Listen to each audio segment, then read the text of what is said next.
Hello everyone, स्वागत है बेटा आप सबका हमारे इस नए लेक्चर में कोऑर्डिनेट ज्योमेट्री के। और बेटा आप सबको याद होगा कि हम फैमिली ऑफ स्ट्रेट लाइंस पढ़ रहे थे और मैंने उसमें बेटा आपको टाइप 1 और टाइप 2 करा दिया था बहुत अच्छे से, बहुत सारे सवालों के साथ। और आप अगर अपना टेलीग्राम चैनल बच्चों चेक किए होंगे तो आप देख सकते होंगे कि उसमें भी मैंने आपको बहुत सारे होमवर्क के लिए प्रैक्टिस क्वेश्चन शेयर किए ताकि आपकी प्रिपरेशन और अच्छे से हो पाए। तो बेटा आज का जो हमारा लेक्चर होने वाला है अगेन वेरी इंपॉर्टेंट लेक्चर, क्योंकि आज हम टाइप 3 और टाइप 4 कंप्लीट करेंगे। बहुत अच्छे इसमें सवाल बनते हैं, तो आज का लेक्चर जरूर आप पूरा का पूरा देखिए। गारंटी है मेरी कि आप आज 100% बेटा कुछ ना कुछ मुझसे नया सीखेंगे।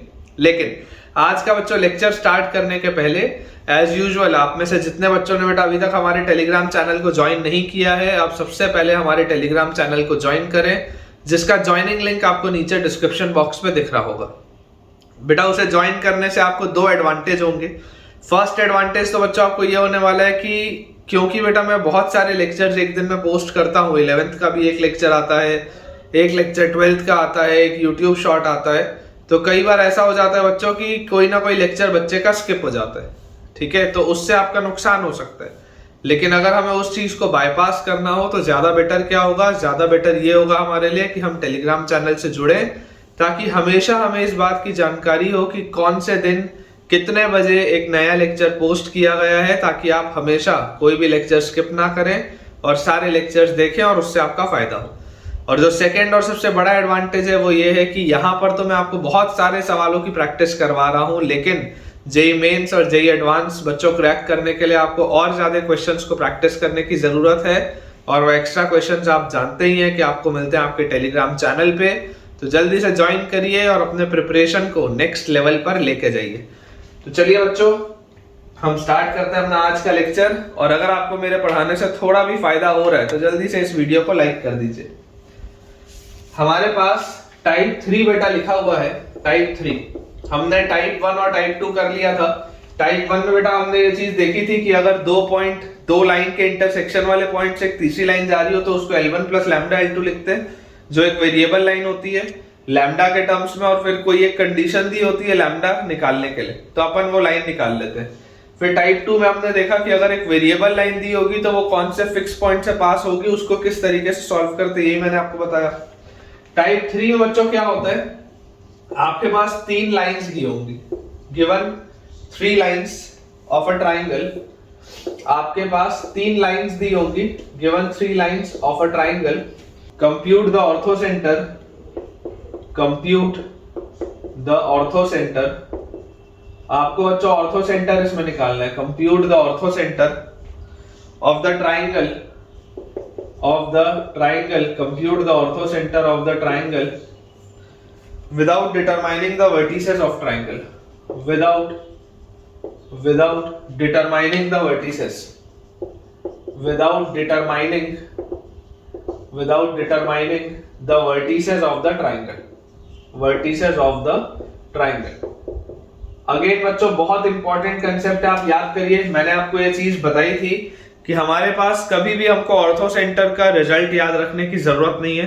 ऑल्दो मैंने आपको जब मैं आपको बेटा पॉइंट वाला चैप्टर पढ़ा रहा था तब मैंने आपको बताया था कि ऑर्थो सेंटर के कोऑर्डिनेट्स होते हैं x1 tan a plus x2 tan b plus x3 tan c by tan a plus tan b plus tan c। इस तरीके की चीजें मैंने आपको बताई हैं, लेकिन आपको उसको याद नहीं करना है।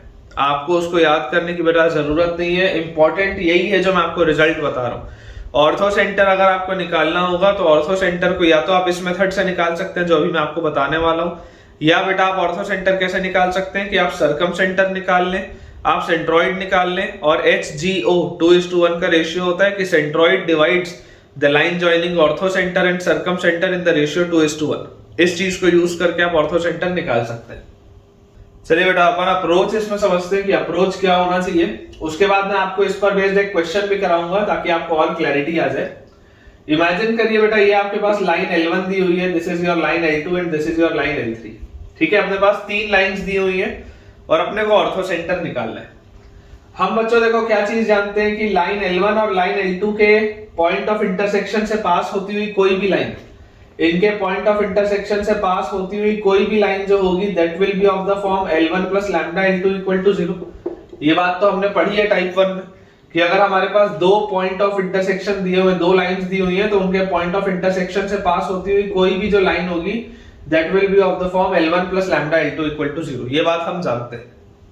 अब अगर बच्चों मुझे इस लैम्डा को निकालना है तो मैं बोल सकता हूं कि इस लाइन का जो स्लोप होगा, मान लेते हैं इस लाइन का स्लोप आपके पास आता है m1 और इस लाइन का स्लोप है m3। ये वाली जो लाइन है, ये वाली का मान लो स्लोप है m3, तो क्लियरली आपको बच्चों दिखाई देता है कि m1 इंटू m3 जो होगा दैट विल बी -1, या इसका आप स्लोप m मान लो।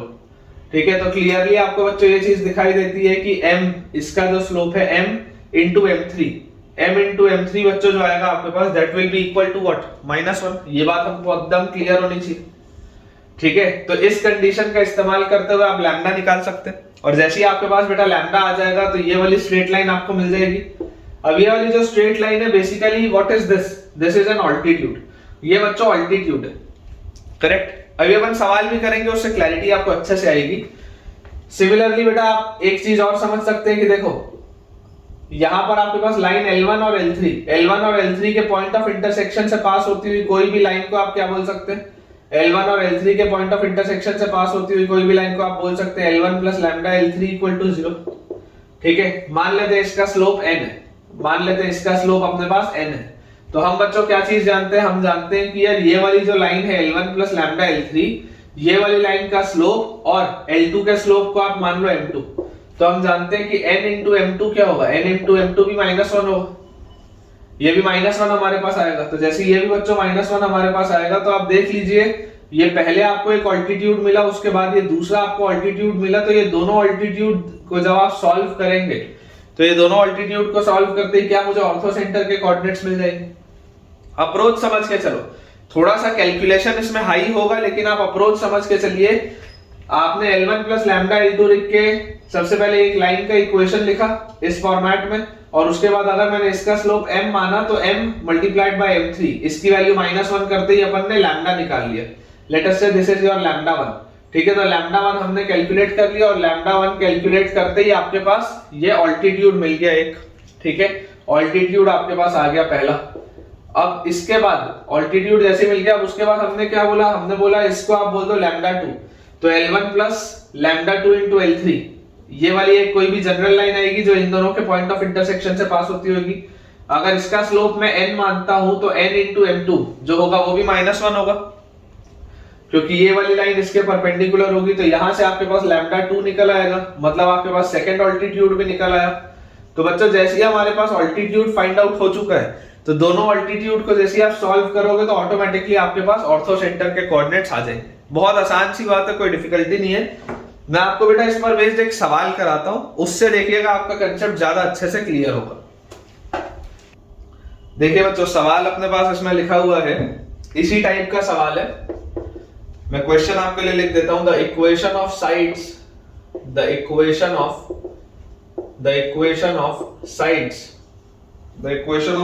Of a triangle are x plus 2y equal to 0, x plus 2y equal to 0, 4x plus 3y equal to 5, and 3x plus y equal to 0। ये अपने पास बच्चों दिया हुआ है। Find the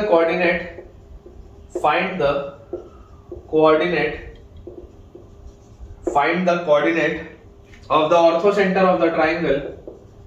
Find the coordinate of the orthocenter of the triangle. Coordinate of the orthocenter of the triangle without finding the vertices of triangle. Without finding the vertices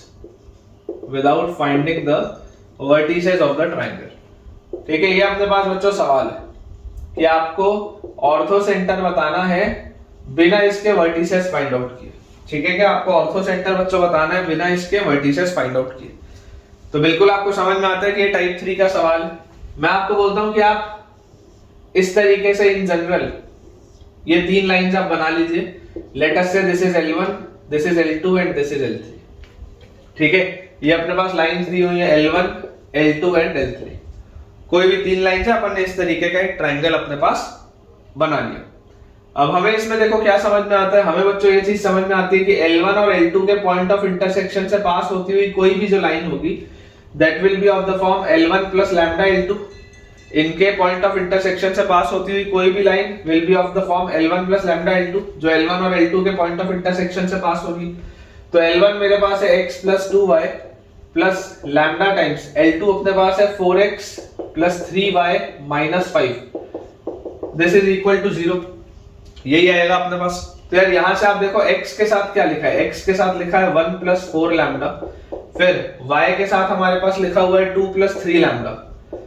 ठीक है, y के साथ हमारे पास लिखा हुआ है 2 प्लस 3 लैम्डा और उसके बाद हमारे पास लिखा हुआ है बच्चों minus 5 lambda, this is equal to 0। ये आपकी लाइन है।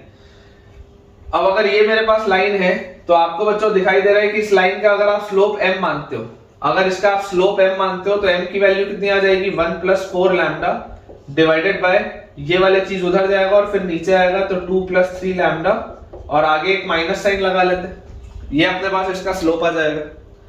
और आपके पास बेटा जो लाइन L3 है, L3 का स्लोप क्या है ना, this is perpendicular to L3, this is perpendicular to L3। तो अगर बच्चों ये वाली लाइन आप चाहते हैं कि L3 के परपेंडिकुलर हो, क्योंकि आपको ऑल्टीट्यूड का लेंथ निकालना है, आपको ऑल्टीट्यूड का बच्चों लेंथ निकालना है, तो L3 के परपेंडिकुलर हो तो L3 का स्लोप क्या है, तो m3 जो होगा, m3 will be the slope of L3, तो इसका स्लोप आपके पास आ जाएगा -3। तो क्लियरली बच्चों मुझे जो चीज समझ में आती है वो ये आती है कि ये दोनों का प्रोडक्ट -1 होना चाहिए। तो देयरफॉर -3 मल्टीप्लाइड बाय ये चीज जो है that is -1 plus 4 lambda divided by 2 plus 3 lambda, ये दोनों का जो प्रोडक्ट होगा दिस शुड बी -1, दोनों का प्रोडक्ट -1 आना चाहिए। ये माइनस से ये माइनस को आप बैलेंस करो, क्रॉस मल्टीप्लाई करके बेटा अगर अपन इसको सॉल्व कर ले तो अपने पास आ जाएगा 3 plus 12 lambda, 3 into 1 is 3 plus 12 lambda is equal to, ये उधर जाएगा तो -2 minus 3 lambda, this will be equal to -2 minus 3 lambda। तो यहां से अपने पास बच्चों चीज आ जाती है 15 lambda, 15 lambda is equal to -5 और we can say that lambda is equal to -1/3। Lambda की बच्चों वैल्यू आ जाएगी -1/3। तो जैसे ही लैम्डा की वैल्यू मेरे पास -1/3 आई, ऑटोमेटिकली ये जो इक्वेशन हो जाएगा this will B x into 1 plus 4 into lambda, lambda is -1/3 और plus y into 2 plus 3 lambda, तो 2 plus 3 into lambda is -1/3 और फिर -5 लैम्डा। तो जैसे आप बच्चों -5 लैम्डा करेंगे तो this will be +5/3 equal to 0। ये चीज अपने पास आएगी -5 लैम्डा, जैसे आप करेंगे तो +5/3, बिल्कुल सही। तो यहां से अपने पास आ गया 3 - 4, 3 - 4 इज -1, तो -x/3, फिर ये वाला 3 और ये वाला 3 कटा तो 2 - 1 इज 1, तो +y और +5/3 इज इक्वल टू 0। पूरे को अगर बच्चों हम -3 से मल्टीप्लाई कर दें, पूरे को अगर हम -3 से मल्टीप्लाई कर दें तो this will B x -3y, -3 से मल्टीप्लाई कर रहा हूं और -5, this will be equal to 0। ये अपने पास बच्चों देखो एक आ गया इक्वेशन, ये आपके पास इक्वेशन आ गया। ये जो है ये आपकी बेसिकली पहली ऑल्टीट्यूड है, this is your first altitude. ठीक है, तो इस ऑल्टीट्यूड का मैं इक्वेशन यहां पर लिख देता हूं। इक्वेशन मेरे पास आ रहा है x -3y -5 इक्वल टू 0। ये ऑल्टीट्यूड का इक्वेशन आ गया। इस पूरे को बेटा अपन क्लियर करते हैं। ठीक है, इस पूरे को क्लियर करते हैं क्योंकि देखो एक बात आपको 100% श्योर है कि आपका ऑर्थो सेंटर जहां भी होगा आपको ऑर्थो सेंटर इसी लाइन के ऊपर लाई करेगा। ये बात 100% निश्चित है बेटा कि आपका ऑर्थो सेंटर जो होगा वो इसी लाइन के ऊपर लाई करेगा। इसको अपन क्लियर करते हैं। अब कोई और ऑल्टीट्यूड लिखते हैं और उसके बाद उसको इसके साथ सॉल्व करेंगे और आंसर निकालेंगे। हमारे पास जैसे बच्चों ये अपने पास अपन ने लिख लिया है। इमेजिन करो अगर मैं आपको बोलता हूं कि मुझे ये वाली लाइन लिखनी है, ठीक है, तो इसके पॉइंट ऑफ इंटरसेक्शन से पास होती हुई कोई भी जो लाइन होगी that will B L1 plus lambda L3। Lambda ना लिख के अब म्यू आप लिख लो, वेरिएबल बदल दो। ठीक है, तो L1 और L3 के पॉइंट ऑफ इंटरसेक्शन से पास होती हुई कोई भी line will be L1 plus mu L3 आप लिख लो, L1 प्लस म्यू L3 लिख लो, वेरिएबल बदल दो। तो इनके पॉइंट ऑफ इंटरसेक्शन से अगर पास होती हुई कोई भी लाइन है L1 plus mu L3 is equal to 0, तो L1 का इक्वेशन बच्चों मुझे दिया हुआ है x plus 2y plus mu times L3 का इक्वेशन मेरे पास दिया हुआ है 3x plus y is equal to 0। ठीक है, L1 प्लस म्यू L3 के हिसाब से ये चीज अपने पास आ जाएगी।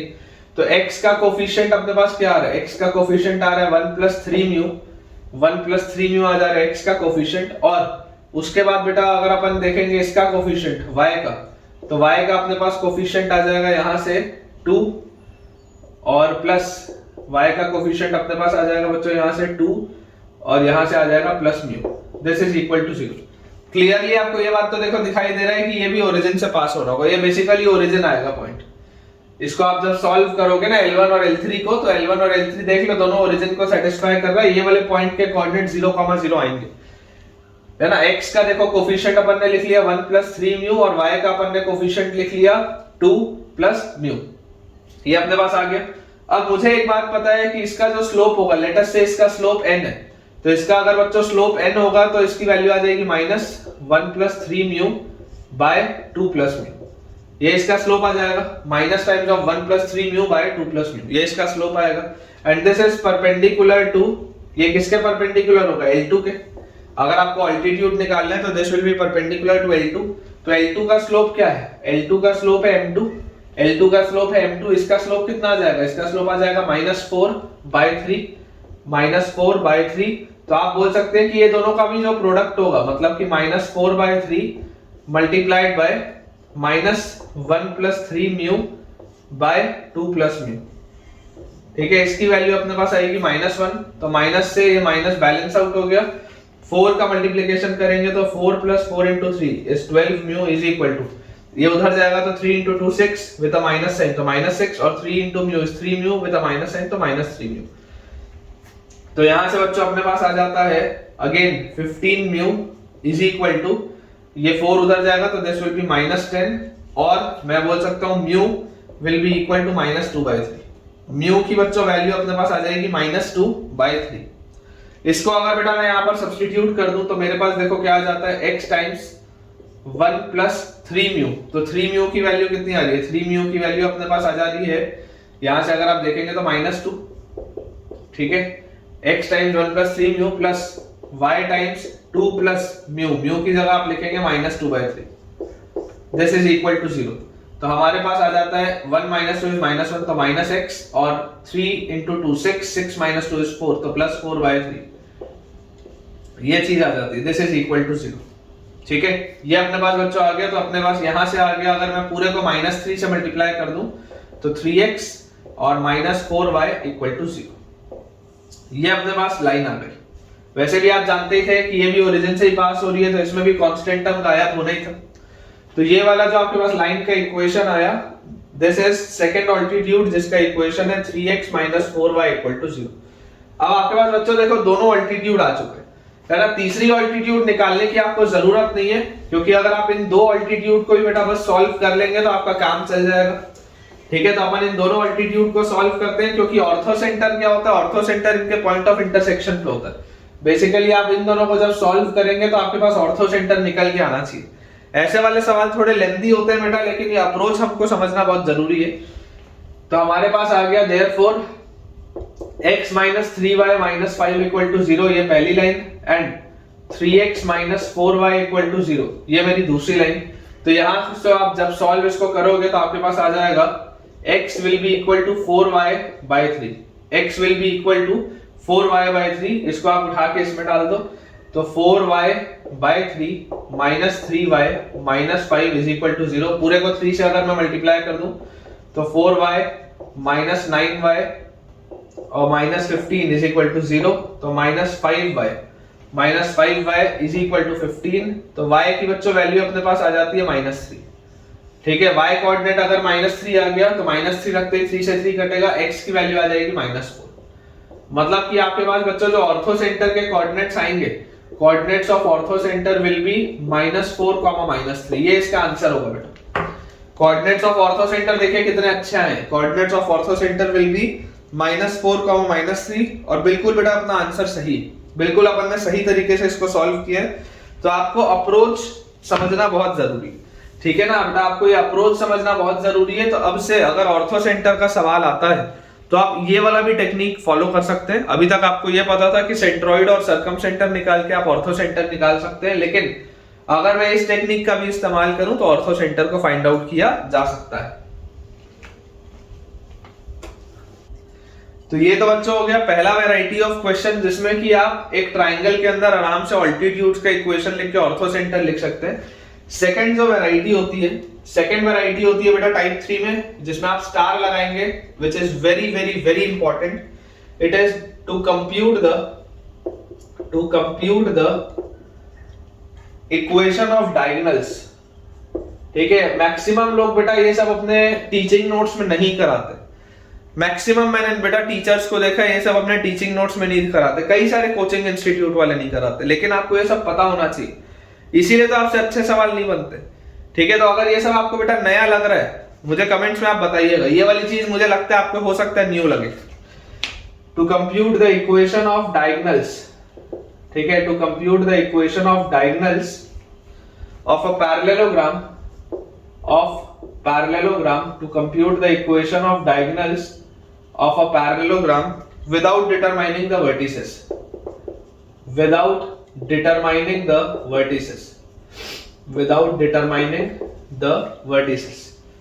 अगेन बहुत इंपॉर्टेंट चीज है बेटा जो मैं आपको लिखा रहा हूं, दिस इज वेरी इंपॉर्टेंट।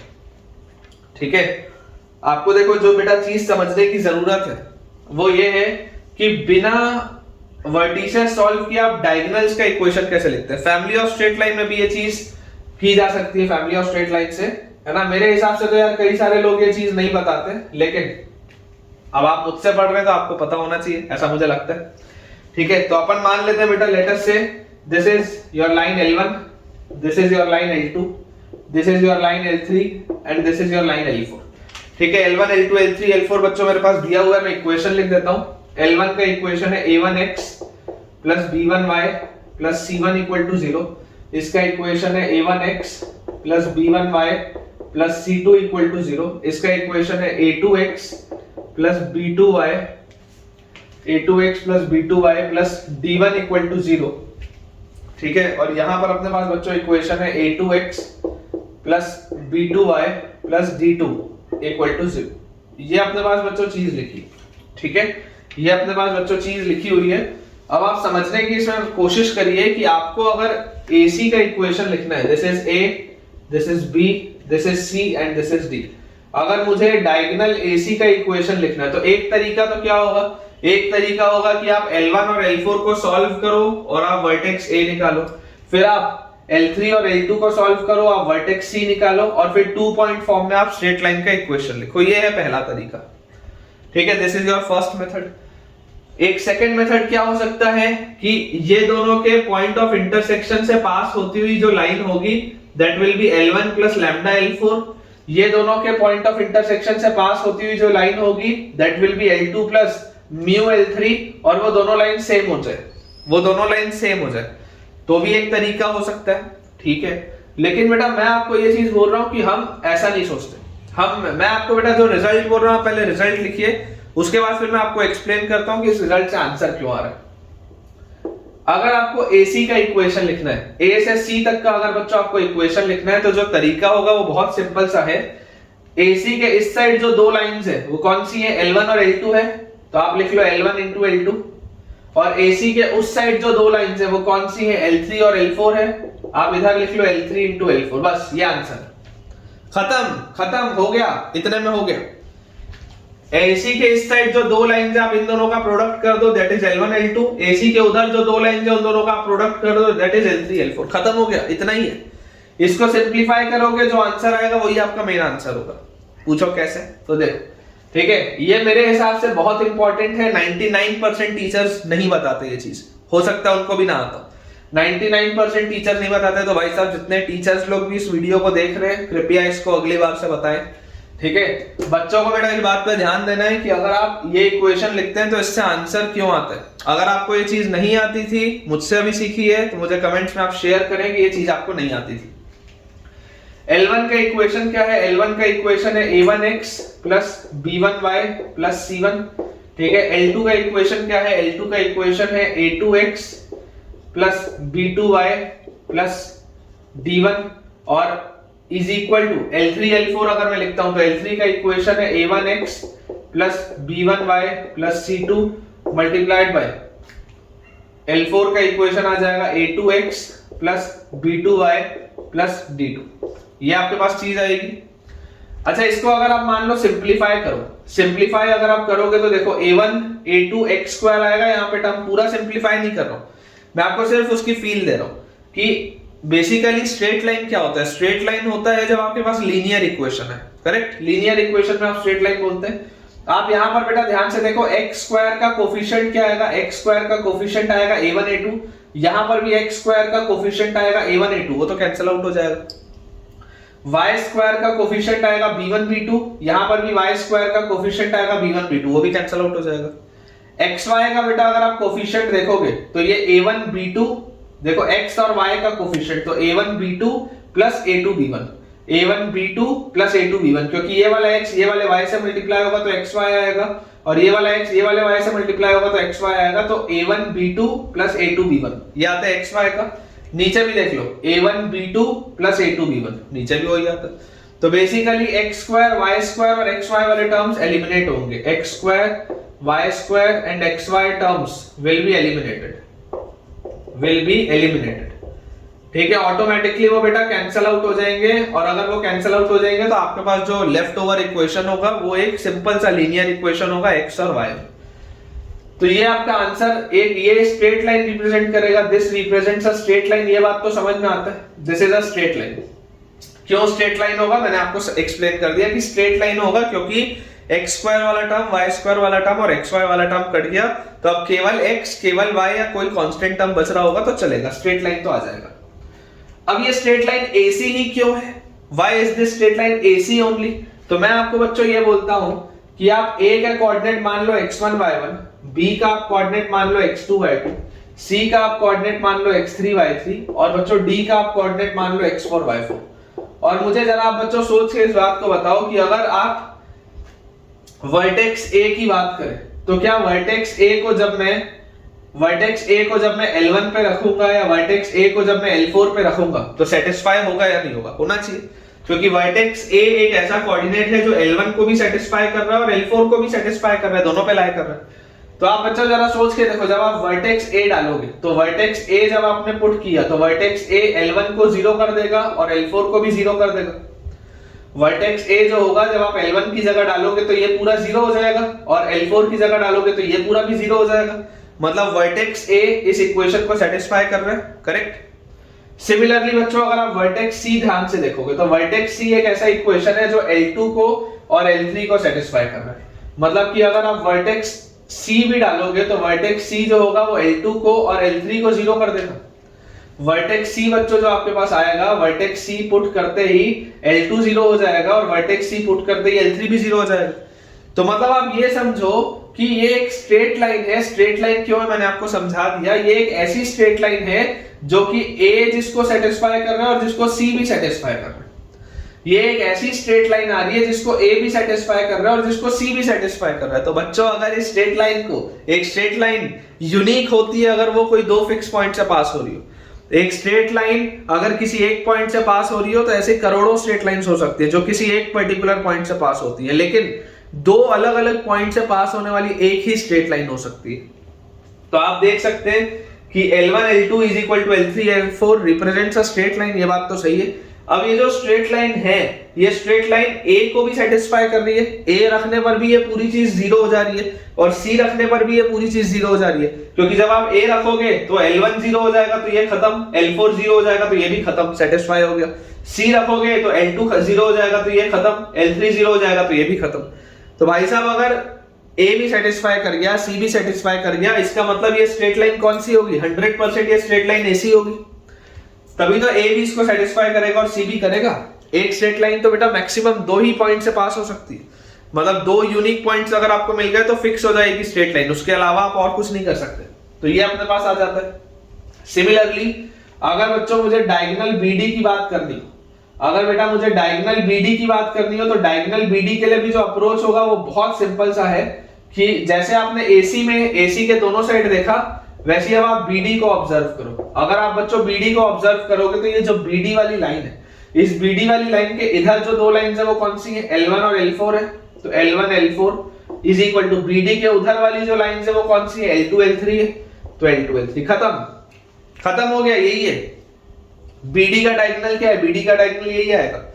तो यहां से अपने पास क्या आ गया, L1 इज बेसिकली, अच्छा देखो पूरा वापस नहीं लिखता क्योंकि आपको समझ में तो आ ही रहा है, चलो कर देते हैं, कोई नहीं यार, लिख देते हैं A1x plus B1y plus C1, फिर L4 अपने पास कितना आ जाएगा, L4 will be A2x plus B2y plus D2 is equal to L2 अपने पास कितना आ जाएगा बच्चों, L2 will be A2x plus B2y plus D1 multiplied by L3 L3 will be A1x plus B1y plus C2, ये अपने पास चीज आती है। और अगर बेटा मैं इसको बहुत ध्यान से ऑब्जर्व करूं तो मुझे यहां पर भी देखो दिखाई दे रहा है x स्क्वायर का कोफिशिएंट आएगा A1 A2, नीचे भी x स्क्वायर का कोफिशिएंट आएगा A1 A2, तो x स्क्वायर तो गायब होगा, y स्क्वायर का कोफिशिएंट आएगा B1 B2, नीचे भी y स्क्वायर का कोफिशिएंट आएगा B1 B2, तो y स्क्वायर भी गायब होगा। और अगर मैं कांस्टेंट टर्म मतलब अगर मैं xy वाला टर्म देखूं तो A1 B2 और A2 B1, A1 B2 और A2 B1, वैसे नीचे भी देखो A2 B1 और A1 B2, तो xy वाला भी टर्म गायब होगा, ठीक है, ये terms will be eliminated, terms will be eliminated. तो अगर बच्चों ये टर्म्स भी एलिमिनेट हो गए तो इसका मतलब क्या है, अब आपके पास एक सिंपल सा इक्वेशन बचेगा x और y में, which means this also represents a straight line, ये भी एक स्ट्रेट लाइन को रिप्रेजेंट करता है। अब इस स्ट्रेट लाइन के लिए बेटा मैं आपको एक चीज बोलता हूं कि आप इमेजिन करो अगर आप इसमें b पुट करोगे तो b एक ऐसा पॉइंट है जो L1 को भी सेटिस्फाई कर रहा है और L2 को भी सेटिस्फाई कर रहा है। L1 और L2 का मीटिंग पॉइंट है ना b, तो L1 पे रखोगे तब भी 0 होगा और L2 पे रखोगे तब भी 0 होगा। तो b एक ऐसा पॉइंट है जो L1 को भी 0 करता है और L2 को भी 0 करता है, मतलब b इसको सेटिस्फाई कर रहा होगा, ये बात आती है समझ में। सिमिलरली बच्चों अगर मैं बात करूं d की, अगर बेटा मैं बात करूं d की, तो d एक ऐसा आपके पास पॉइंट आ जाता है, d हमारे पास एक ऐसा पॉइंट आ जाता है जो कि L3 और L4 दोनों को सेटिस्फाई कर रहे हैं, L3 और L4 दोनों को सेटिस्फाई कर रहे हैं। तो इसका मतलब क्या है, ये एक स्ट्रेट लाइन है जिसको B भी सेटिस्फाई कर रहा है, जिसको D भी सेटिस्फाई कर रहा है। तो भाई साहब अगर इस स्ट्रेट लाइन को B ने भी सेटिस्फाई कर दिया, D ने भी सेटिस्फाई कर दिया, मतलब ये स्ट्रेट लाइन फिक्स हो गई ना, दो पॉइंट से पास होती हुई स्ट्रेट लाइन यूनिक होती है, फिक्स होती है, तो ये वाली स्ट्रेट लाइन कौन सी आ जाएगी, BD आ जाएगी, ठीक है। इस पर बेटा बेस मैं आपको क्वेश्चन कराता हूं, उससे आपकी फीलिंग और मतलब इंक्रीज हो जाएगी बेटा, और आपको ये चीज बढ़िया से समझ में आएगी। अगर ये आपको नया लगा, अगर ये चीज आपके टीचिंग नोट्स में नहीं थी तो मुझे कमेंट्स में बताइए यार, ताकि मैं इस तरीके की चीजें आपके लिए नेक्स्ट लेक्चर में और लेके आ पाऊं, ताकि आपके कंसेप्ट अच्छे से क्लियर हो। देखिए बेटा अपने पास सवाल लिखा हुआ है इसी कैटेगरी का कि find the equation of diagonals, find the equation of diagonals, find the equation of diagonals of the parallelogram, find the equation of diagonals of the parallelogram formed by the lines,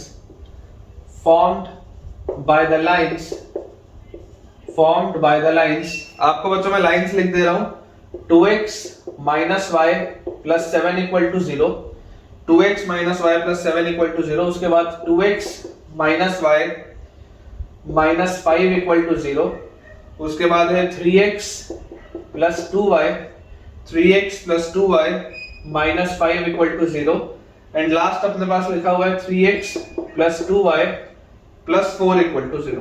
ये अपने पास बच्चों चार lines, ठीक है, ये अपने पास चार lines दी हुई है और आपको बोला जा रहा है कि आप इनसे बनने वाली डायगोनल्स का इक्वेशन लिखिए।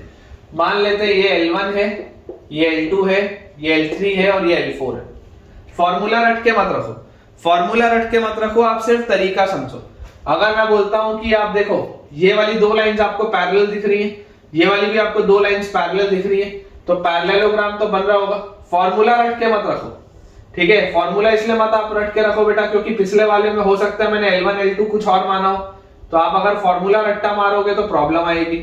आप तरीका समझो, तरीका आप समझ के चलो तो आपको बेटा कभी भी दिक्कत नहीं आएगी, ठीक है। तरीका ध्यान से देखेंगे, हमारे पास दिख रहा है कि L1 और L2 यहाँ पर हमको पैरेलल दिख रही है ना, पिछले वाले में मैंने L2 इधर माना था, इस वाले में मैं L2 ऊपर मान रहा हूँ, तो कोई दिक्कत नहीं है, रटना नहीं है अपने को। L1 और L2 पैरेलल दिख रही है अपने को, और L3 और L4 पैरेलल दिख रही है, L3 और L4 भी अपने को पैरेलल दिख रही है, ये बात अपने को समझ में आती है।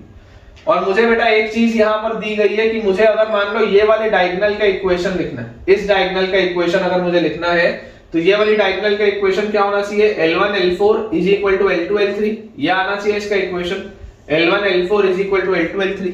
ध्यान से आप देखिए इस डायगोनल के इस साइड जो दो लाइंस है उनका प्रोडक्ट और इस डायगोनल के उस साइड जो दो लाइंस है उनका प्रोडक्ट, आपको सिर्फ यही करना है। कोई भी डायगोनल लिखने के लिए आपको सिर्फ यही बात करनी है। तो L1 L4 will be equal to L2 L3। अब अगर मैं L1 into L4 बच्चों कर दूं ये वाली डायगोनल लिखने के लिए, लेट अस से this is A, this is B, this is C and this is D, तो ये मैं लिख रहा हूं, मान लेते हैं AC का इक्वेशन, ठीक है। हालांकि नेमिंग अपने को करने नहीं बोला गया था, लेकिन आपकी अंडरस्टैंडिंग के लिए मैं ये कर देता हूं। तो L1 अपने पास आ जाएगा 2x minus y plus 7 multiplied by L4 अपने पास आ जाएगा 3x plus 2y plus 4 should be equal to L2 into L3 मतलब 2x minus y minus 5 multiplied by L3 की जगह 3x plus 2y minus 5, ये अपने पास आ गया। अब बेटा जैसे ही हमने ये चीज लिख ली, अब इसको आप मल्टीप्लाई करके ओपन अप थोड़ा सा अगर करेंगे तो देखिए 3x और 2x मल्टीप्लाई होगा तो 6x स्क्वायर, 3x और y मल्टीप्लाई होगा तो माइनस 3xy, 3x और 7 मल्टीप्लाई होगा तो 21x। पूरा लिख के आपको दिखा देता हूं मैं। फिर 2y और 2x मल्टीप्लाई होगा तो 4xy, फिर 2y और y मल्टीप्लाई होगा तो माइनस 2y स्क्वायर, और 2y और 7 मल्टीप्लाई होगा तो 14y, फिर प्लस 4 मल्टीप्लाई होगा तो plus 8x minus 4y plus 28। और ये पूरी चीज देखो किसके बराबर आएगी, 3x और 2x मल्टीप्लाई होगा तो 6x स्क्वायर, फिर माइनस 3xy, फिर माइनस 15x, इससे मल्टीप्लाई हो गया, फिर 2y से मल्टीप्लाई होगा तो plus 4xy minus 2y square minus 10y, और फिर माइनस 5 से मल्टीप्लाई होगा तो माइनस 10x और प्लस 5y और प्लस 25। ये अपने पास बच्चों देखो पूरी की पूरी चीज आएगी, ठीक है। कंपेयर बेटा अगर आप करेंगे दोनों साइड तो ये 6x स्क्वायर से 6x स्क्वायर कटेगा, माइनस 3xy से कटेगा, 4xy और 4xy माइनस 2y स्क्वायर और माइनस 2y स्क्वायर, ये सब कुछ कैंसिल आउट हो गया। बचा क्या हमारे पास, यहां पर बेटा आपके पास बचा है 8x और यहां पर बचा है 21x, तो आपके पास लिखा हुआ है 21 और 8, दिस इज 29x। उसके बाद 14y माइनस 4y कितना हो जाता है, प्लस 10y प्लस 28, और राइट साइड में क्या बचा है, माइनस 15 और माइनस 10, तो दिस इज माइनस 25x। उसके बाद माइनस 10y और प्लस 5y, तो माइनस 5y और प्लस 25। ये अपने पास बेटा पूरी चीज बची। सबको आप अगर एक साइड ले आओगे तो 29 और 5 34 और 20 54x, फिर 10y में 5y जुड़ गया तो प्लस 15y, और फिर 28 में से 25 गया तो plus 3, this is equal to 0। और क्लियरली बेटा आपको दिखाई दे रहा है पूरे में 3 का फैक्टर कॉमन है, तो 3 अगर आप देखेंगे तो 18x plus 5y plus 1 is equal to 0। ये आपके पास एक डायगोनल आएगी, ठीक है। अपन आंसर अपना चेक भी कर लेते हैं। कंसेप्ट आपको देखो क्लियर होना चाहिए बेटा। तो 18x plus 5y plus 1, 18x plus 5y plus 1 बिल्कुल सही है। एक डायगोनल तो बच्चों बिल्कुल अपन ने ठीक निकाला है।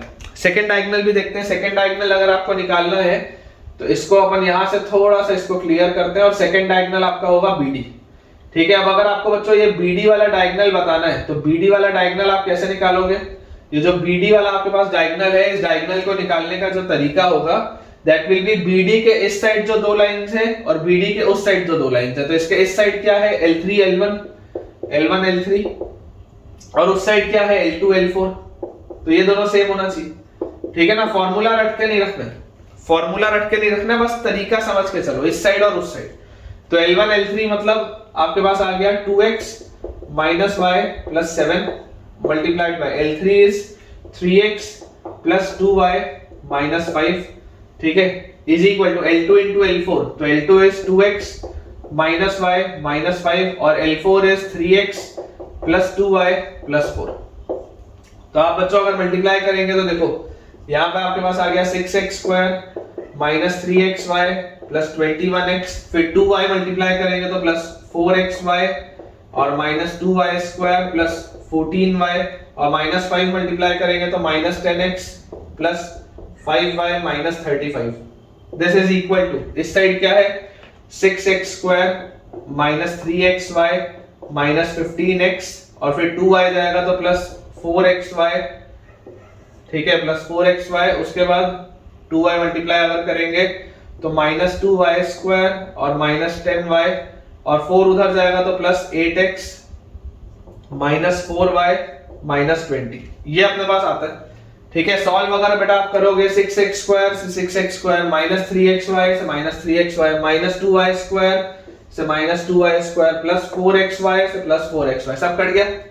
इधर आपके पास देखो क्या बचा, 21x minus 10x, this is 11x, फिर 14y plus 5y, this is 19y और minus 35, this is equal to RHS में अपने पास बेटा क्या आ रहा है, आरएचएस में अपने पास आ जा रहा है माइनस 15 और प्लस 8, तो दिस इज माइनस 7x, उसके बाद माइनस 10 और माइनस 4, तो माइनस 14y और माइनस 20। ठीक है, ये चीज आ रही है, पूरे को बेटा एक साइड ले जाओ, तो दिस विल बी 18x। ठीक है, 18x हमारे पास आ जाएगा यहाँ पे, उसके बाद 19y और 14y कितना आ जाएगा अपने पास, 19 और 4 23 और 10 33y और ये बेटा उधर जाएगा तो माइनस 35 है तो minus 15, this is equal to 0। Again आप देख सकते हैं पूरे में बच्चों 3 का फैक्टर कॉमन है, तो final answer will be 6x plus 11y, 6x plus 11y minus 5 equal to 0। ये आपका सेकेंड डायगोनल है। डायरेक्टली बेटा आप इस तरीके से कर सकते हैं, देख लीजिए 6x plus 11y minus 5, 6x plus 11y minus 5, बिल्कुल सही। तो अपन ने बेटा देखो दोनों डायगोनल्स निकाल ली है, बिल्कुल करेक्ट है। तो टाइप 3 बेटा इसके साथ अपना कंप्लीट होता है। टाइप 3 में बेसिकली दो वैरायटी ऑफ क्वेश्चन होता है, एक होता है ट्राइंगल के अंदर ऑर्थो सेंटर निकालना, दूसरा होता है पैरेललोग्राम का डायगोनल निकालना। ये दोनों मेरे हिसाब से बहुत इंपॉर्टेंट था। तुम्हें ये चीज कैसी लगी मुझे कमेंट्स में बताओ। सो बेटा टाइप 3 कंप्लीट करने के बाद अपन टाइप 4 देखते हैं। ठीक है, टाइप 4 भी अगेन बहुत इंपॉर्टेंट है। Type 4 is basically optics based problem, optics based problems. ठीक है ना, ऑप्टिक्स वही है बेटा जो आप फिजिक्स में ही पढ़ते हैं, जिसमें मिरर और लेंस होता है। ठीक है, तो ऑप्टिक्स बेस्ड प्रॉब्लम्स ये भी बहुत जबरदस्त सवाल बनते हैं टाइप 4 पे फैमिली ऑफ स्ट्रेट लाइंस में। ठीक है, तो अपने पास बेटा जैसे मान लो मैं आपको एक सिंपल से सवाल के साथ एक जनरल वाली चीज आपके लिए मैं चालू करता हूं कि अगर हमारे पास बेटा लिखा हुआ है अ रे ऑफ लाइट, ठीक है, अ रे ऑफ लाइट, अ रे of light incident along the line, incident along the line, अ रे of light incident along the line. अपने पास बच्चों एक लाइन दी हुई है ax plus by plus c equal to 0। बिल्कुल अपन जनरल एक चीज देख रहे हैं, a ray of light incident along the line ax plus by plus c equal to 0 strikes a line mirror, strikes a line mirror, ठीक है, strikes a line mirror if the equation of the normal, if the equation of the normal, if the equation of the normal on the line mirror, on the line mirror, if the equation of the normal on the line mirror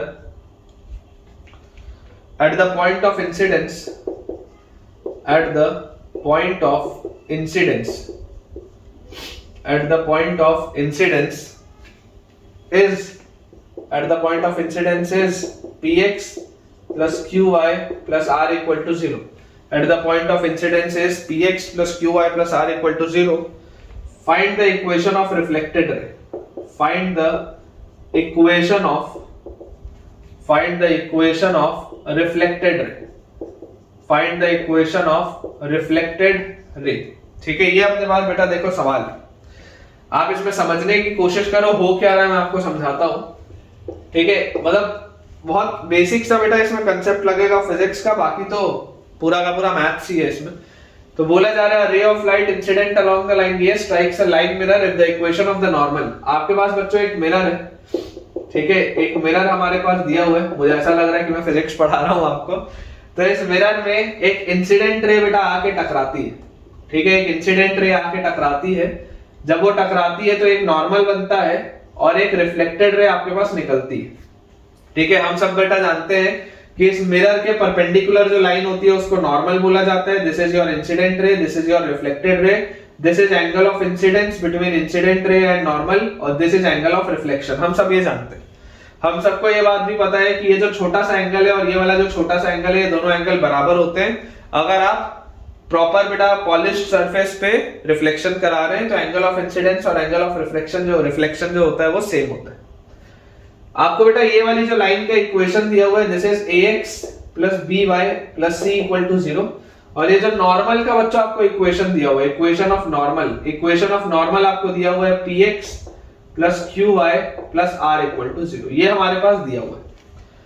तो सबसे पहले बेटा मुझे एक बात जो समझ में आती है वो ये है कि इन दोनों के पॉइंट ऑफ इंटरसेक्शन से पास होती हुई कोई भी जो लाइन होगी, ये दोनों लाइंस के पॉइंट ऑफ इंटरसेक्शन से पास होती हुई कोई भी लाइन को क्या मैं L1 plus lambda L2 equal to 0 बोल सकता हूं, where this is line L1 and this is line L2। ये बात तो मैं बोल सकता हूं। फैमिली ऑफ स्ट्रेट लाइंस ने मुझे ये सिखाया है कि दो लाइंस के पॉइंट ऑफ इंटरसेक्शन से पास होती हुई जो तीसरी लाइन होती है उसको आप L1 प्लस लैम्डा L2 लिख सकते हैं हमेशा। तो यहां से मेरे पास ये रिफ्लेक्टेड रे जो आएगी this will B L1 plus lambda L2, बिल्कुल सही बात है। इसके बाद मैं बेटा अगर आपको एक चीज बोल दूं कि आप मुझे जरा सोच के बताइएगा, अगर आप इस नॉर्मल पे बच्चों अगर आपको ये एक पॉइंट ले लेते हैं, लेट अस से x1 y1, इस नॉर्मल पे take a point x1 y1 on the normal. अगर आप बच्चों नॉर्मल पर कोई भी एक पॉइंट ले लेते हैं x1 y1, तो सबसे पहले तो x1 y1 इसको सेटिस्फाई करेगा, तो आपके पास आ जाएगा px1 plus qy1 plus r is equal to 0। ये आपके पास सबसे पहली चीज आ जाएगी px1 plus qy1 plus r equal to 0, सबसे पहली बात। अब बेटा आप इस बात को सोच के देखो कि अगर मैं बोलता हूं कि यार आपको एक चीज कॉन्ग्रुएंसी ऑफ ट्राइंगल से पता होनी चाहिए, क्लास 9 में पढ़ाया जाता है कि अगर आप एंगल बाइसेक्टर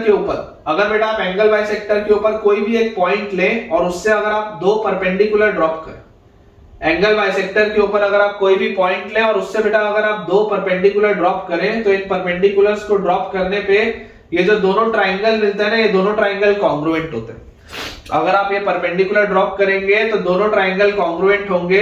अगर मैं बोल दूं कि this is perpendicular distance P1 and this is perpendicular distance P2, तो मैं 100% बोल सकता हूं बाय कॉन्ग्रुएंसी ऑफ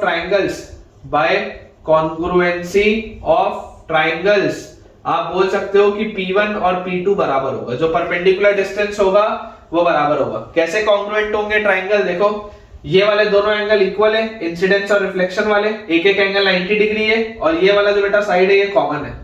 तो AAS से कॉन्ग्रुएंसी ऑफ ट्राइंगल्स, कौन से कॉन्ग्रुएंसी से, AAS कॉन्ग्रुएंसी से आप देख सकते हैं एंगल साइड से ये कॉन्ग्रुएंट हो जाएंगे।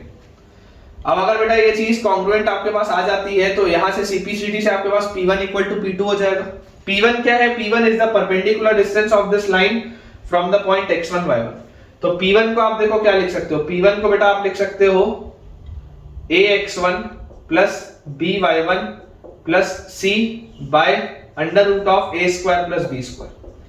P1 can be written as modulus of ax1 plus by1 plus c by under root of a square plus b square. ठीक है, ये हमने लिख लिया P1। और जरा आप मुझे सोच के बताओ, ये जो L1 प्लस लैम्डा L2 बेटा मैंने बोला है, L1 plus lambda L2 basically होगा क्या, L1 प्लस लैम्डा L2 अगर मैं लिखूं तो this will B ax plus by plus c, L1 plus lambda times L2 is px plus qy plus r। यही वाली लाइन होगी ना, ये L1 प्लस लैम्डा L2 यही वाली लाइन आएगी आपके पास। ठीक है, इसको भी अपन एक बॉक्स में बना लेते हैं ताकि अपने को कोई कंफ्यूजन ना हो। ये अपन ने L1 प्लस लैम्डा L2 वाली लाइन लिख ली। तो आप जरा सोच के देखिए P2 जो होगा, P2 आपके पास क्या आएगा, P2 आपके पास आएगा जब आप x1 y1 की दूरी इससे निकालेंगे तो this will be mod of x1 y1 की अगर आपको दूरी निकालनी है तो this will be ax1 plus by1 plus c सबसे पहले plus lambda times px1 plus qy1 plus r divided by under root of x का कोफिशिएंट क्या है, x का कोफिशिएंट है बेटा आपके पास a plus p lambda, x का कोफिशिएंट है a प्लस p लैम्डा, तो this will be a plus p lambda का स्क्वायर। और y का कोफिशिएंट क्या है मेरे पास, b प्लस q लैम्डा, तो मेरे पास y के कोफिशिएंट में आ जाएगा plus b plus q lambda का स्क्वायर, इसका मॉड। ये अपने पास बेटा देखो पूरी चीज आएगी, एकदम मैं जनरल आपके लिए सॉल्व कर रहा हूं, ये अपने पास पूरी की पूरी चीज आएगी। अब आपको एक चीज पता है कि px1 plus qy1 plus r तो 0 है, ये वाली पूरी चीज तो 0 है क्योंकि ये इस पे लाई करता था, तो आपको ये बात पता है कि px1 plus qy1 plus r 0 है। अब इसके बाद आपके पास बचा क्या, न्यूमरेटर में आपके पास यहाँ पर बचा ax1 plus by1 plus c, और ये वाली पूरी चीज जीरो होते ही अब न्यूमरेटर में आपके पास यहाँ भी क्या बचा ax1 plus by1 plus c, यार ये भी कैंसिल आउट हो जाएगा, ये भी कैंसिल आउट हो जाएगा उसके बाद। तो फाइनली मेरे पास यहाँ पर न्यूमरेटर में 1 बचा और यहाँ पर भी न्यूमरेटर में 1 बचा, यहाँ पर डिनोमिनेटर में root over a square plus b square बचा, यहाँ पर डिनोमिनेटर में root over a plus p lambda का square plus b plus q lambda का स्क्वायर बचा। आप जानते ही हैं बेटा कि रूट हमेशा पॉजिटिव होता है तो आप मॉड में से हटा सकते हैं, यहाँ पर भी रूट हमेशा पॉजिटिव होता है, आप मॉड में से हटा सकते हैं। या रेदर मैं बोलता हूँ रेडिकल साइन हटाने के लिए आप स्क्वायर कर दो, रेडिकल साइन हटाने के लिए आप स्क्वायर कर दो और रेसिप्रोकल ले लो, रेसिप्रोकल ले लो, तो आपके पास क्या आ जाएगा, आपके पास आ जाएगा a square plus b square is equal to, यहां पर भी बेटा आप देखो अगर स्क्वायर करोगे और रेसिप्रोकल लोगे तो आपके पास आएगा a प्लस p लैम्डा का square plus b plus q lambda का स्क्वायर, ये हमारे पास आ जाएगी चीज। और बच्चों जैसे ही हमारे पास ये चीज आई, इसको आप अगर ओपन अप कर लें तो this will be a square plus b square is equal to, इसको ओपन अप करते हैं, a square plus p square lambda square plus 2ab lambda, a square plus p square lambda square plus 2ab lambda plus b square plus q square lambda square plus 2bq lambda. Clearly मुझे दिख रहा है a square b square तो cancel out होगा, ये बेटा cancel out होगा, तो हमारे पास बच क्या गया, राइट साइड में आप बेटा देखो सब में से आपके पास लैम्डा कॉमन आ रहा है तो आप पूरे में से लैम्डा बाहर निकाल सकते हो, तो लैम्डा मल्टीप्लाइड बाय अंदर मेरे पास देखो क्या बचता है, लैम्डा बाहर निकालते ही अंदर मेरे पास यहां पर बचता है p स्क्वायर लैम्डा, फिर यहां पर मेरे पास बचता है प्लस 2ab फिर लैम्डा यहां से बाहर निकालते ही अपने पास बचता है प्लस q स्क्वायर लैम्डा, और वहां पर अपने पास बचता है प्लस 2bq, ठीक है। और ये पूरी चीज की वैल्यू देखो किसके बराबर आ रही है, 0 के बराबर आ रही है, LHS में 0 था तो यहाँ पे 0 था और यहाँ पर ये वाली चीज आ रही है, तो यार यहां से आपके पास क्या आ गया, लैम्डा की वैल्यू या तो 0 आएगी, लैम्डा की वैल्यू बच्चों या तो 0 आएगी या लैम्डा की वैल्यू आपके पास आ जाएगी, और lambda will be equal to, आप देख सकते हैं minus times of 2ap plus 2bq divided by 2ap plus 2bq divided by p square plus q square, ठीक है। लैम्डा की वैल्यू अपने पास आ जाएगी minus times of 2ap plus 2bq divided by p square plus q square, ये अपने पास बेटा पूरी चीज आएगी। अब आप इस बात को समझिए, मैं आपको सिर्फ ये इस तरीके का जनरल सवाल क्यों करा रहा हूं, ताकि आपके कंसेप्ट एकदम क्लियर रहे, ठीक है। लैम्डा की हमारे पास अगर बेटा ये दो वैल्यू आई, अब लैम्डा इक्वल टू 0 मतलब क्या है, लैम्डा की वैल्यू अगर आप 0 बोलोगे तो लैम्डा इक्वल टू 0 मतलब तो लाइन L1 आ गई, तो यार ये वाली लाइन L1 तो हो नहीं सकती, लाइन L1 तो ये थी ना यार, लाइन L1 ये थी तो ये तो दूसरी लाइन है ना, तो लैम्डा की वैल्यू ऑब्वियसली 0 तो हो नहीं सकती, ये आपको रिजेक्ट करना पड़ेगा, दिस विल बी रिजेक्टेड। इसका मतलब हमारे पास बेटा जो लैम्डा की वैल्यू आएगी that will B minus times of 2ap plus 2bq divided by p square plus q square, बिल्कुल सही है। और जैसे ही आप इस लैम्डा को उठा के यहां पर डालेंगे लैम्डा की जगह पे, तो आपके पास ये रिफ्लेक्टेड रे आ जाएगी बेटा, लैम्डा की वैल्यू जैसे आप पुट करेंगे आपके पास ये रिफ्लेक्टेड रे आ जाएगी। तो इस तरीके का हमारे पास कोई भी सवाल हो जहां पर हमारे पास एंगल ऑफ इंसिडेंस और रिफ्लेक्शन भले नहीं पता, लेकिन इंसिडेंट रे दिया हो, नॉर्मल दिया हो, तो आप बहुत आसानी से रिफ्लेक्टेड रे का इक्वेशन लिख सकते हैं। मैंने इन जनरल आपके लिए बेटा ये पूरा सॉल्व कर दिया है, आपको इस रिजल्ट को याद रखने की जरूरत नहीं है, रिजल्ट याद रखने की बेटा जरूरत नहीं है, लेकिन अप्रोच आप समझ के रखिए, बहुत आपको फायदा इससे होगा। नेक्स्ट बेटा ऑप्टिक्स बेस्ड प्रॉब्लम में जो सवाल हमारे पास आते हैं, एक तो इस तरीके का सवाल हो गया जो मैंने अभी आपको बताया, सेकंड अपने पास आता है इमेज लेने का, कि इमेज ऑफ अ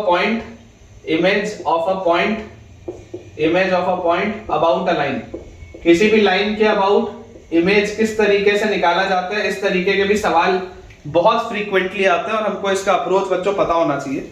जैसे मैं आपको इन जनरल पहले बता देता हूं कि इमेजिन करिए आपके पास बेटा एकदम आसान सा है कि अगर आपके पास एक लाइन है y इक्वल टू x, अब y इक्वल टू x वाली बच्चों अगर आपके पास लाइन दी हुई है और हमारे पास कोई भी यहां पर एक पॉइंट दिया हुआ है लेट अस से a, b, तो ये एज अ थंब रूल सबको पता होता है कि y इक्वल टू x के अबाउट जब आप मिरर इमेज निकालते हैं तो इसका जो इमेज आएगा that will have the coordinates b, a, ये हमको पता होना चाहिए, ठीक है। y इक्वल टू x के अबाउट जब बेटा आप मिरर इमेज लेते हैं तो बेसिकली मिरर इमेज मतलब क्या है, जो a है, जो x कोऑर्डिनेट है वो अब y कोऑर्डिनेट बन जाएगा, और जो y कोऑर्डिनेट है वो x कोऑर्डिनेट बन जाएगा। तो a, b का reflection about the line y equal to x will be b, a। ये हम सबको पता होना चाहिए, ठीक है, ये पहली बात है।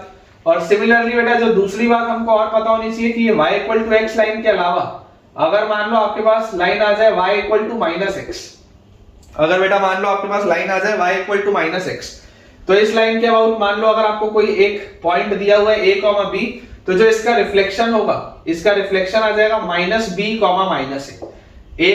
का रिफ्लेक्शन आ जाएगा -b, -a। Basically y coordinate अभी भी x कोऑर्डिनेट में कन्वर्ट हो रहा है लेकिन with a minus sign, x coordinate अभी भी y कोऑर्डिनेट में कन्वर्ट हो रहा है लेकिन विद अ माइनस साइन, ठीक है। तो a, b का जो आपके पास रिफ्लेक्शन आ जाएगा that will be -b, -a।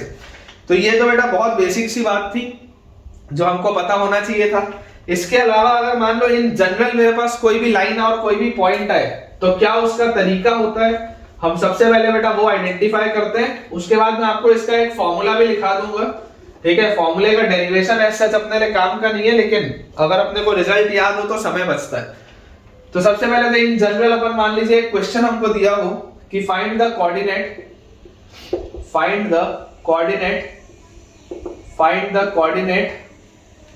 of the point of reflection, find the coordinate of the point of reflection, find the coordinate of the point of reflection of 5,3 in the line 5,3 in the line, कौन सी line के about, तो x plus 2y minus 5 equal to 0, in the line x plus 2y minus 5 equal to 0। अब बेटा देखिए समझने की आप इसमें कोशिश करिएगा। अप्रोच जो है बहुत स्टैंडर्ड अप्रोच है जो मैं आपको समझा रहा हूं, बहुत ही स्टैंडर्ड अप्रोच है। अप्रोच क्या है, अप्रोच होता है बेटा कि हमारे पास कोई भी अगर एक लाइन दी हो, दुनिया की कोई भी लाइन, कितना भी खतरनाक आपके पास लीनियर इक्वेशन क्यों ना हो, आप लाइन का इक्वेशन लिख लें x plus 2y minus 5 equal to 0। अब लाइन का इक्वेशन मेरे पास है, इस लाइन से दूर बेटा कोई एक पॉइंट है लेटस से 5,3 और मुझे इसका रिफ्लेक्शन बताना है a, b, जो भी इसका रिफ्लेक्शन होगा मुझे इसका रिफ्लेक्शन ढूंढ के बताना है कि इसका रिफ्लेक्शन इस लाइन के अबाउट क्या होगा। अब यार बेसिक फिजिक्स में हम सबने पढ़ा हुआ है, क्या पढ़ा हुआ है कि मिरर से हम जितना दूर होते हैं मिरर के पीछे भी हम उतने ही दूर दिखते हैं। Object in the front of mirror जितना होता है उतना ही पीछे उसका दिखता है प्लेन मिरर में, आप जानते हैं इस बात को। इसका मतलब क्या है, इसका मतलब ये है कि अगर मैं इस लाइन को ज्वाइन करूं तो ये वाला जो डिस्टेंस होगा और ये वाला जो डिस्टेंस होगा ये दोनों डिस्टेंस सेम होना चाहिए। लेट अस से दिस इज पॉइंट M, ठीक है, ये पॉइंट A है, ये पॉइंट B है। A का मिरर इमेज है B और ये बीच में इनका पॉइंट है M। तो एक बात आपको समझ में आती है कि M जो होगा वो इसका मिड पॉइंट होगा, ये बात एकदम क्लियर होनी चाहिए सारे बच्चों को। इसके अलावा हमको दूसरी बात और क्या पता होनी चाहिए बेटा, दूसरी बात हमको और ये पता होनी चाहिए कि यार ये जो होता है ये परपेंडिकुलर होता है ना डिस्टेंस। यार इस लाइन मिरर के तो आप परपेंडिकुलर डिस्टेंस लेते हो ना, याद करो जब y इक्वल टू x के भी अबाउट आप ले रहे थे, आप यहां पर जब a, b ले रहे थे और यहां पर बच्चों जब आप b, a बोल रहे थे, ये आपकी लाइन थी y इक्वल टू x। तो यार ये भी तो देखो जितना दूर ये था उतना ही दूर ये है और ये इक्वल तो थे ही, और उसके अलावा ये परपेंडिकुलर लाइन थी ना इसके, समझ पा रहे हो आप, इसके परपेंडिकुलर लाइन थी। तो अप्रोच बेटा क्या है, अप्रोच सिर्फ इन दो बातों का आपको ध्यान रखना है कि अगर आपके पास एक वर्टेक्स 5,3 है तो अगला वर्टेक्स अगर आप a, b मानते हैं तो इनकी दूरी मिरर से सेम होनी चाहिए, पहली बात। और दूसरी बात ये कि इसका स्लोप और इसका स्लोप का जो प्रोडक्ट होगा दैट शुड बी -1, एकदम क्लियर। तो देखो कोऑर्डिनेट्स ऑफ m क्या आएंगे, कोऑर्डिनेट्स ऑफ m हमारे पास आएंगे a + 5/2, b + 3/2, ठीक है। कोऑर्डिनेट्स ऑफ m हमारे पास आ जाएगा a + 5/2, b + 3/2, ठीक है। ये अपने पास चीज आ गई और जैसी ये चीज अपने पास आई तो यार ये चीज इसको सेटिस्फाई करनी चाहिए। इसका मतलब अपने पास आ जाता है a + 5/2 + 2 × y तो b + 3 और -5 दिस इज इक्वल टू 0। पूरे का बेटा एलसीएम 2 आएगा तो आप लिख सकते हैं a + 5 + 2b + 6 - 10 is equal to 0। तो हमारे पास जो बच्चों पहला इक्वेशन आ रहा है दैट इज a + 2b और 5 और 6 11 - 10 इज 1। तो a + 2b + 1 is equal to 0। ये आ गया अपने पास फर्स्ट रिलेशन, ठीक है। ये अपने पास बच्चों आ जाता है पहला रिलेशन। और इसी में अगर मैं सेकेंड रिलेशन की बात करूं तो इसका जो स्लोप होगा, देखो इसका स्लोप कितना आ रहा है, इसका अगर आप बच्चों स्लोप निकालोगे तो इसका स्लोप आपके पास आ जाएगा -1/2, इसका स्लोप आपके पास आ जाएगा -1/2। और slope of AB, slope of line AB, slope of line AB हमारे पास क्या आ जाएगा, B-3, 2 पॉइंट फॉर्म है, B-3/A-5, B-3/A-5। तो हमें क्या चीज पता है कि अगर ये दोनों एक दूसरे के परपेंडिकुलर होते हैं तो आप बोल सकते हैं B-3/A-5, इसका स्लोप मल्टीप्लाइड बाय दूसरे वाले का slope is -1/2, this is equal to -1। Slopes का प्रोडक्ट -1 होता है, ये कैंसिल आउट हुआ, तो यहां से अपने पास आ गया B-3 × 1 इज इक्वल टू, ये उधर गया तो 2A - 10, तो B की वैल्यू हमारे पास आ जाती है 2A - 7, ठीक है क्या। B की बच्चों वैल्यू आ जाती है 2A - 7, इसको आप उठा के इसमें रख के सॉल्व करो तो आपके पास A + 2 × B की जगह हमारे पास आ गया 2A - 7 और +1 इज इक्वल टू 0, तो 2 × 2 is 4A और A 5A, और उसके बाद -14 और +1 तो -13 इज इक्वल टू 0, तो A की वैल्यू बच्चों आपके पास आती है 13/5, और जैसे A की वैल्यू हमारे पास आ गई 13/5 तो B will be equal to 2 × 13/5 - 7, तो हमारे पास आ जाएगा 26 - 7 5 35/5, तो this comes out to be -9/5। मतलब कि बेटा ये जो इसका मिरर इमेज आएगा ना, इसके मिरर इमेज के कोऑर्डिनेट्स आपके पास आ जाएंगे 13/5, -9/5। इसके मिरर इमेज के बच्चों कोऑर्डिनेट्स अपने पास आ जाएंगे 13/5, -9/5, बिल्कुल सही, ठीक है। तो अप्रोच ये बहुत स्टैंडर्ड सा है बच्चों, आपको ये दो चीजों का बस ध्यान रखना है कि अगर आप कभी भी किसी पॉइंट का रिफ्लेक्शन ले रहे हैं तो एक तो उसका डिस्टेंस और ये डिस्टेंस सेम होना चाहिए, और ये लाइन का स्लोप्स का प्रोडक्ट -1 होना चाहिए। ये आपको एज यूजुअल याद रहनी चाहिए बच्चों चीजें। और इसके अलावा अगर आप चाहें तो मैं बेटा आपको एक डायरेक्ट रिजल्ट भी लिखा सकता हूं कि डायरेक्ट रिजल्ट क्या होता है। कभी भी अगर मान लीजिए सवाल है रिफ्लेक्शन का तो सीधा एक फॉर्मूला बस पुट करो और आंसर निकाले, तो चलो मैं आपको वो भी करवा देता हूं। देखिए बेटा, अगर आपको डायरेक्ट रिजल्ट लिखना हो तो डायरेक्ट रिजल्ट आपके पास होता है कि हमारे पास कोई भी अगर एक इन जनरल लाइन हो which is ax + by + c = 0, कोई भी एक लाइन, ठीक है, और इसमें हमारे पास एक पॉइंट दिया हो, लेट अस से वर्टेक्स जिसका a है, जिसके कोऑर्डिनेट्स है x1 y1, जिसके कोऑर्डिनेट्स है हमारे पास x1 y1, इस तरीके का बेटा अगर हमारे पास कुछ भी दिया हो और इसका इमेज जो होगा वो मान लेते हैं इसका इमेज आ जाएगा a' जिसके कोऑर्डिनेट्स हैं x, y, और मेरी इच्छा है कि मैं x, y को निकालूं, मेरी इच्छा है कि मैं x, y को निकालूं, तो बच्चों मैं आपको क्या बोलूंगा, मैं आपको बोलूंगा कि रिजल्ट होता है x - x1 / a is equal to y - y1 / b is equal to हमारे पास आ जाता है -2 times ax1 + by1 + c divided by a² + b²। आप बच्चों रिजल्ट नोट कर लीजिए, x - x1 / a is equal to y - y1 / b is equal to -2 times ax1 + by1 + c divided by a² + b²। ये अपने पास डायरेक्ट रिजल्ट आता है। और अगर मान लो कभी आपको ये पॉइंट m भी निकालने की इच्छा हो, ये तो आपके पास आ गया a' के कोऑर्डिनेट्स, a' के कोऑर्डिनेट्स के लिए आपके पास आ गया रिजल्ट। अगर आपको कभी ये m निकालना हो तो m अब आप आराम से निकाल सकते हैं इसका मिडिल पॉइंट लेके, ठीक है। अगर मान लो आपको ये इसका मिडिल पॉइंट m निकालना हो तो एक बार अगर बच्चों आपको ये चीज मिल गई, ये चीज मिल गई, तो इन दोनों का जैसे आप मिड पॉइंट निकालोगे तो आपके पास m भी आ जाएगा निकल के। किसी सवाल में होता ही है, कभी कभी काम पूछ लेता है। तो यार ये रिजल्ट है डायरेक्ट, ठीक है, this is a direct formula. आप चाहें तो इसको बहुत आसानी से बेटा डेराइव भी कर सकते हैं, ठीक है। अभी मैंने आपको जो तरीका बताया उसका इस्तेमाल करते हुए आप अगर चाहें तो आप इसको डायरेक्टली फॉर्मूले को डेराइव भी कर सकते हैं। और ये फॉर्मूला इतना असर क्यों देता है मैं आपको देखो कराता हूं। जैसे पिछला वाला जो सवाल था, पिछले वाले सवाल में हमारे पास स्ट्रेट लाइन का इक्वेशन क्या दिया हुआ था, x + 2y - 5 = 0, ये अपने पास स्ट्रेट लाइन का इक्वेशन दिया हुआ था, और जिसका अपने को रिफ्लेक्शन निकालना था वो पॉइंट था 5,3, करेक्ट, यही अपने पास था। और इसका अपन ने रिफ्लेक्शन मान लिया था x, y, या आप a, b जो आपको मानना आप वो मान लो। तो आपको रिजल्ट पता है, आपको रिजल्ट क्या है, x - x1 / a क्या होगा 1, this is equal to y - y1 मतलब 3, y - y1 / b क्या होगा 2, should be equal to -2 times minus 2 times ax1 मतलब 1 इंटू x1 मतलब 1 इंटू 5 प्लस by1, तो by1 मतलब 2 इंटू y1 की जगह आप डालेंगे 3 तो आपके पास आ जाएगा प्लस 6, ठीक है, और प्लस c मतलब minus 5 divided by a square plus b square, तो a square plus b square आ जाएगा 1 प्लस 2 मतलब ये आ जाएगा 5। ये आपका बस डायरेक्टली फॉर्मूला, डायरेक्टली बेटा ये फॉर्मूला देखो माइनस 5 से प्लस 5 कट गया, तो यहां से आपके पास x की वैल्यू आ जाएगी, x will be equal to 5 plus यहां पर आपके पास क्या है माइनस 12/5, ये आपके पास क्या लिखा हुआ है, दिस इज माइनस 12/5, तो 5 इंटू 5 25 माइनस 12 इज 13/5, x की वैल्यू आ गई 13/5, यही अपने पास था उस समय भी। और अगर आपको y निकालना हो तो y will be equal to 2 into ये 2, तो minus 4 into 6 is minus 24/5, minus 24/5 plus 3, तो यहां से अपने पास आ गया 5 3 जा 15 और माइनस 24 है तो माइनस 9/5, माइनस 9/5 बिल्कुल सही, यही अपना आंसर भी आया था।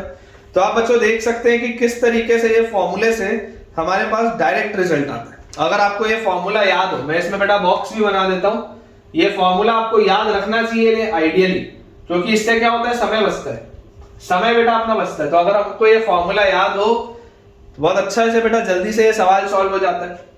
ठीक है, चलिए एक आखिरी अपन सवाल और करते हैं, फिर आज का लेक्चर एंड करेंगे। तो आज के बेटा लेक्चर का जो लास्ट क्वेश्चन है अपना ऑप्टिक्स पर, वो लिखा हुआ है find the equation of incident ray, find the equation of incident ray, ठीक है, find the equation of incident ray AP, incident ray AP and reflected ray PB, and reflected ray PB, and reflected ray PB. आपको बच्चों ये सवाल है find the equation of the incident ray AP and reflected ray PB. मैं आपको सवाल लिख दे रहा हूं, जो फिगर इसका बना हुआ है आपके पास ये किस तरीके से लाइन मिरर दिया हुआ है, ठीक है। इस लाइन मिरर में हमारे पास यहां से एक ऐसे लाइन आई, रिफ्लेक्ट हुई नॉर्मल के अबाउट इस तरीके से, ये वाला बच्चों आपके पास पॉइंट दिया हुआ है 5,6, दिस इज योर पॉइंट 5,6, और यहां पर हमारे पास बेटा पॉइंट दिया हुआ है 3,10, ठीक है, ये हमारे पास दिया हुआ है पॉइंट 3,10, 3,10 से एक लाइन पास हो रही है विच इज इंसिडेंट रे, और 5,6 पे वो अगेन पास हो रही है विच इज योर रिफ्लेक्टेड रे, और ये आपकी है बेटा normal, this line is your normal, है ना, दिस इज योर मिरर। तो मुझे इंसिडेंट रे और रिफ्लेक्टेड रे का इक्वेशन जानना है, इंसिडेंट रे और रिफ्लेक्टेड रे का। इस बेटा मिरर का इक्वेशन आपके पास दिया हुआ है 2x plus y plus 6 equal to 0, ठीक है। मिरर का इक्वेशन हमारे पास दिया हुआ है 2x plus y plus 6 equal to 0। अब अगर बेटा मुझे इंसिडेंट रे चाहिए, तो इंसिडेंट रे बेटा अगर मुझे निकालना है, तो इंसिडेंट रे निकालने के लिए मुझे इस लाइन पर कम से कम एक पॉइंट और चाहिए। इंसिडेंट रे निकालने के लिए मुझे इस लाइन पर कम से कम एक पॉइंट और चाहिए, तब तो 2 पॉइंट फॉर्म लगाऊंगा।